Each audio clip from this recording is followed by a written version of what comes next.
about here. Ollie Martins, thank you very much. Our biggest hospital is trying to cure the problem of bed blocking with financial incentives. Bed blocking causes problems in all of our hospitals, leading to cancelled operations and even ambulances stacked up outside A&E. Addenbrooke's Hospital in Cambridge wants wards to discharge 2 patients every day by 10 o'clock in the morning. If a ward does it for a week, it'll get £1,000 to be spent on the ward. If it does it for a whole month, it gets an extra £5,000.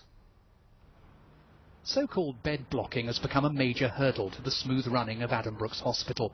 But the 2 Out by 10 initiative, brought here from Australia by the new chief executive, has concerned the Patients Association. We think that the issue of bed blocking needs to be tackled and it needs to be looked at, but we're concerned that by setting an arbitrary target on it and by introducing a financial incentive to try and meet that target, what will actually happen is that patients will be discharged inappropriately and patient care will be compromised. This incentive doesn't compromise patient safety at all. In fact, our focus is on patient safety and quality, and by actually with incentives like this, with initiatives like this, we actually improve patient safety right across the board. At the City Care Centre in Peterborough, they're countering bed blocking by keeping people out of hospital in the first place.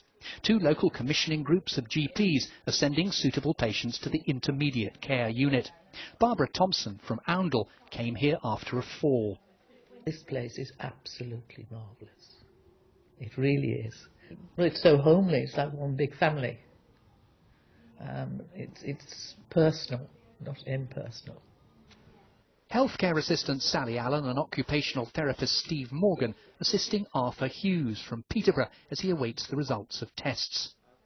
Do you think it's much better here than going into the big hospital? Yes, much better.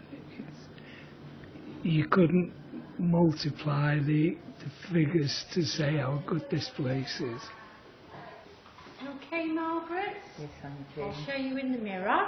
We have the hairdresser come every Thursday, so it's a little bit more homely, and patients generally have a good experience, and although they have to go home, they don't want to.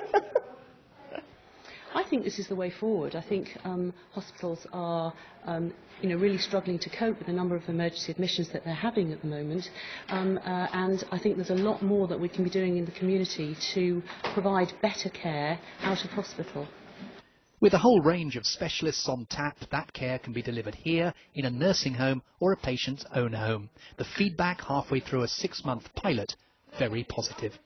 Kim Riley, BBC Look East, Peterborough. Staff at a